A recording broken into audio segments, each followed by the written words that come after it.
എൻ്റെ പേര് ജെസ്സി. ഞാൻ വരുന്നത് വൈപ്പിൻ ഞാറക്കൽ നിന്നാണ് വരുന്നത്. എൻ്റെ ഒരു കൂട്ടുകാരത്തി പറഞ്ഞാണ് ഞാനിവിടെ വന്നത്. അപ്പം എനിക്കൊരു ജപമാലയുടെ ഒരു ഇത് അയച്ചു തന്നു. ഞാൻ അത്ഭുത ജപമാലയുടെ ഇത് അയച്ചു തന്നു. ഞാനത് നോക്കിയപ്പോൾ എൻ്റെ രോഗങ്ങളാണ് അതിനകത്ത് മുഴുവനും അച്ഛൻ വിളിച്ചു പറയുന്നത്. അപ്പം എനിക്ക് 36 വർഷമായി ആസ്മയുടെ അസുഖം, ശ്വാസം മുട്ട്, ചുമ. ഓരോ മാസങ്ങളിലും ഞാൻ അവശതയായി ഹോസ്പിറ്റലിൽ കിടക്കും. പിന്നെയും വരും, പിന്നെയും പോകും. അങ്ങനെയായി 36 വർഷത്തോളം ആയതാണ്.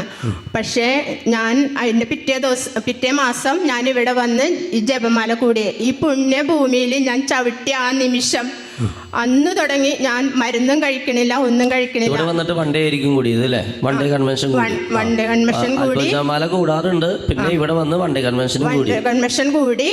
എനിക്ക് എത്ര നാളായി സൗഖ്യം കിട്ടിയിട്ട്? 8 മാസമായി. നല്ലൊരു കൈയ്യടി കൊടുത്തേ കണ്ടോ. 36 വർഷമായിട്ടുള്ള ആസ്മ. ചേച്ചിക്ക് ഇപ്പം എത്ര വയസ്സായി? എനിക്ക് 60 വയസ്സായി. 60 വയസ്സ്. അപ്പോൾ അതിൽ 36 വർഷമായിട്ട് ഈ രോഗപീഠയാണ് കേട്ടോ. 36 വർഷമായിട്ട് അത്രമാത്രം സഹിച്ചിട്ടുള്ളൊരു സഹോദരിയാണ്. ഈ അത്ഭുതമാല കണ്ടു ഇവിടെ വന്ന് കാലുകുത്തിന് ശേഷം 8 മാസം കഴിഞ്ഞിട്ട് പിന്നെ രോഗം ഉണ്ടായിട്ട് വലിയ സൗഖ്യമാണ് കേട്ടോ. Praise the Lord.